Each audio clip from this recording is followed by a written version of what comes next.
সম্মানিত দর্শক এবং শ্রোতাবৃন্দ, আমি যশোরী বাংলাদেশি সেবা পার্টির পক্ষ থেকে আপনাদের সকলকে জানাই আসসালামু আলাইকুম ওয়া রাহমাতুল্লাহ।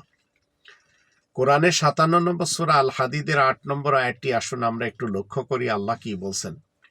আল্লাহ বলছেন, ওমা লাকুম লা তুমিনুনা বিল্লাহ ওয়ার রাসূল ইয়াদউকুম লিতুমিনু বিরাব্বিকুম ওয়া ক্বাদ আখাযা মিসাকাকুম ইন কুনতুম মুমিনিন।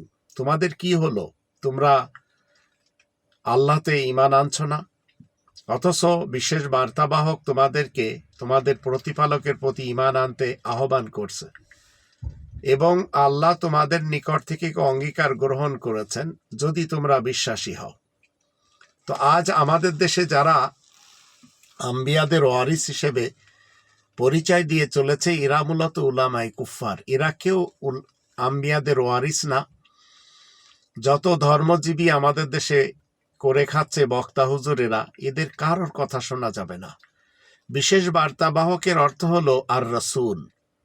৫ নম্বর সূরা আল মাইদার ৬৭ নম্বর আয়াতের শুরুতেই আমাদেরকে আল্লাহ শিক্ষা দিচ্ছেন, ইয়া আইয়ুহার রাসূল বাল্লিগ মা উনজিলা ইলাইকা মির রাব্বিক। হে বিশেষ বার্তাবাহক, তুমি ওই জিনিসের তাবলীগ করো যা তোমার দিকে তোমার রবের পক্ষ থেকে অবতরণ করা হয়। তো রবের পক্ষ থেকে অবতরণ হয়েছে একটি গ্রন্থ, আল কোরআন বা লিখিত আল কিতাব। এর বিপরীত অন্য কোনো গ্রন্থ থেকে কেউ যদি কথা বলে, মনে রাখবেন সে অন্তত বিশেষ বার্তাবাহক না, তবে সে বার্তাবাহক শয়তান এবং ইবলিসের পক্ষ থেকে, তাগুতের পক্ষ থেকে। এদেরকে বর্জন করতে হবে।